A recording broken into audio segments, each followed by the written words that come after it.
نماز کے بغیر جو اپنی زندگی گزارتے ہیں ان کی زندگی میں سوائے ٹینشن اور دکھ کے اور ہو کیا سکتا ہے؟ خشوع کے ساتھ نماز کرنا سیکھو. نماز پڑھنے کے بعد آپ ہلکے پھلکے پاؤ گے اپنے آپ کو. رقت کے ساتھ اللہ کے حضور گڑ گڑاتے ہوئے سجدے کرو, اس کا اپنا سرور پاؤ گے. اللہ اکبر. لیکن ایک بندہ کہے کہ جناب میں نماز پڑھتا ہوں لیکن ایسی کیفیت تو پیدا نہیں ہوتی, تو شیطان اس کو کہتا ہے کیا فائدہ ایسی نماز پڑھنے کا. لوگ بھی کہتے ہیں فلاں بندے سے یہ جرم بھی سرزد ہوتا ہے, نماز بھی پڑھتا ہے, اس کی نماز کو مورد الزام بناتے ہیں. تو بندہ بھی کہتا ہے چھوڑے, نماز نے مجھے کیا فائدہ دیا. لیکن کہا نہیں نماز نہیں چھوڑنی. پہلے فرمایا نماز میں خشوع کرتے ہیں, یہاں فرمایا نماز کی محافظت کرتے ہیں. اگر کسی وجہ سے خشوع پیدا نہیں ہوتا چھوڑتے پھر بھی نہیں ہے. یہ اللہ کا فریضہ ہے. محدث کچھوچوی علیہ رحمہ سے ان کے ایک مرید نے کہا حضرت نماز پڑھتا ہوں لطف نہیں آتا, مزہ نہیں آتا. تو آپ نے حیرت سے کہا کہ اس کے باوجود پڑھتے تو ہو؟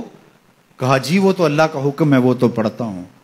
تو محدث کچھوچوی علیہ رحمہ جھومنے لگے, کہا واہ واہ تم لطف کے بندے نہیں اللہ کے بندے ہو.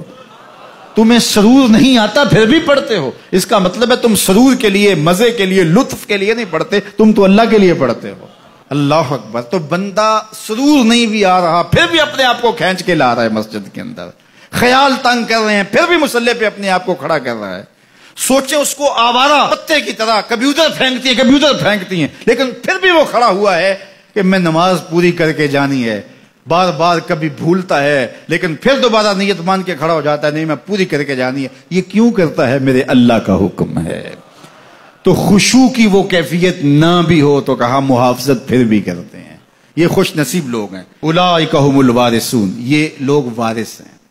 یہ لوگ جن میں یہ خوبی ہیں یہ وارث ہیں. کس چیز کے وارث ہیں؟ مال کے, دولت کے, کوٹھیوں کے, کاروں کے, محلات کے. کہا الذین یرثون الفردوس. یہ جنت الفردوس کے وارث ہیں.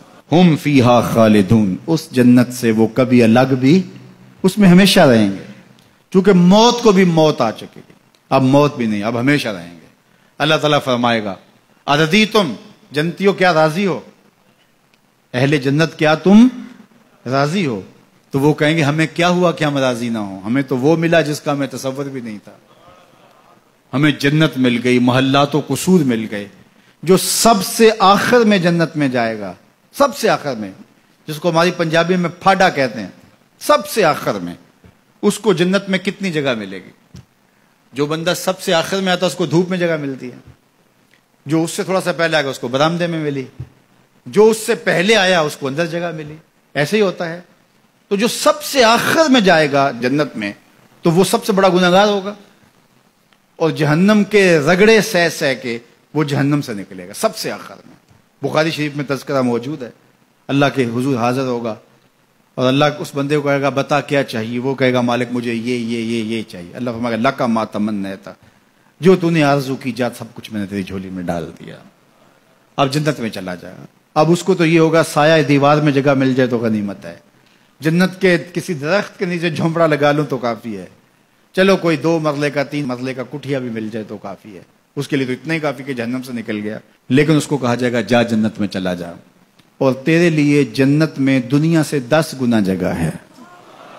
دنیا سے, بخاری کی روایت, 10 گنا جگہ. یہ 7 بر اعظم پہ پھیلا ہوا جہاں, اور اس کو 10 سے ضرب دے, اتنی جگہ اس کی ہے جو سب سے آخر میں جائے گا. جب اللہ یہ فرمائے گا تو وہ کہے گا اتسخر وانت الملک, میرے رب تو مجھے رب ہو کے مذاق کر رہا ہے, مالک ہو کے مجھ سے مذاق کر رہا ہے, بادشاہ ہو کے مجھ سے مذاق کر رہا ہے. اس کو لگے گا ہی نہیں کہ مجھ کو, میں ساری زندگی پاپ کرنے والا لیکن ایمان کا چراغاں تو اندر تھا. اللہ اکبر. آج نکلے گا تو جنت میں سب سے آخر جانے والے شخص کو کتنی جگہ ملے گی؟ دنیا سے 10 گنا جگہ دنیا سے سب سے آخری شخص کو, پھاٹے شخص کو ملے گی. پھر بلال حبشی کی جاگیروں کا عالم کیا ہوگا؟ ابو بکر عمر کی جاگیروں کا عالم کیا ہوگا؟ بابا فرید گنج شکر, داتا گنج بخش علی اجویری, شیخ احمد مجدد الف ثانی کی جاگیروں کا عالم کیا ہوگا؟